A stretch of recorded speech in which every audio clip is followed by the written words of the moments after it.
Farm house వేదికగా BRS అధినేత KCR cadre కు ఎలాంటి సంకేతాలు ఇస్తున్నారు? ఇటీవలి కాలంలో పార్టీ నాయకులపై విరుచుకుపడుతున్న ఎమ్మెల్సీ కవితను కేసీఆర్ దారికి తెస్తారా?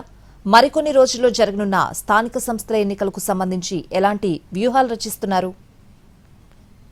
మాజీ సీఎం కేసీఆర్ పార్టీలోని కీలక నేతలతో ఎర్రవల్లి ఫామ్ హౌస్ లో సమావేశమయ్యారు. ఈ సమావేశానికి కేటీఆర్, హరీష్ రావు సహా మరికొందరు కీలక నేతలు హాజరయ్యారు. స్థానిక సంస్థల ఎన్నికల్లో గెలుపు కోసం పార్టీ నేతలతో కేసీఆర్ చర్చలు జరిపినట్లు సమాచారం.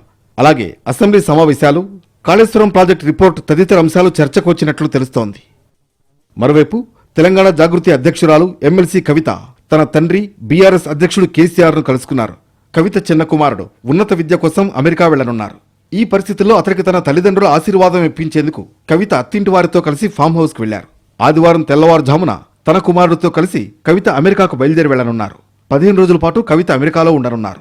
కుమారుణ్ణి అమెరికా యూనివర్సిటీలో జాయిన్ చేసి కొన్ని రోజులు ఆమె అక్కడే ఉండి అనంతరం హైదరాబాద్ కు తిరిగి రానున్నారు.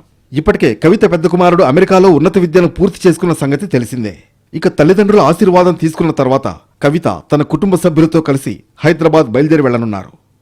బీఆర్ఎస్ పార్టీ స్థాపించి 25 ఏళ్లు పూర్తయిన సందర్భంగా ఏప్రిల్లో వరంగల్ వేదికగా భారీ బహిరంగ సభ నిర్వహించారు. ఈ సభ అనంతరం ఆ పార్టీ చీఫ్ కేసీఆర్ కు ఆయన కుమార్తె కవిత లేఖ రాయడం, ఆ లేఖ ఇటీవల బహిర్గతం కావడంతో అధికార కాంగ్రెస్, ప్రతిపక్ష బీజేపీ పార్టీలకు ఆయుధం దొరికినట్లయింది. అంతేకాకుండా బీఆర్ఎస్ పార్టీలో లుకలుకలు ఈ లేఖ ద్వారా బహిర్గతమైనట్లయింది. దీంతో కవితతో కేసీఆర్, కేటీఆర్లు అంటీ ముట్టనట్లుగా వ్యవహరిస్తున్నారనే ప్రచారం సైతం సాగుతోంది. అలాంటి వేళ కవిత శుక్రవారం ఎర్రవల్లిలోని తన తండ్రి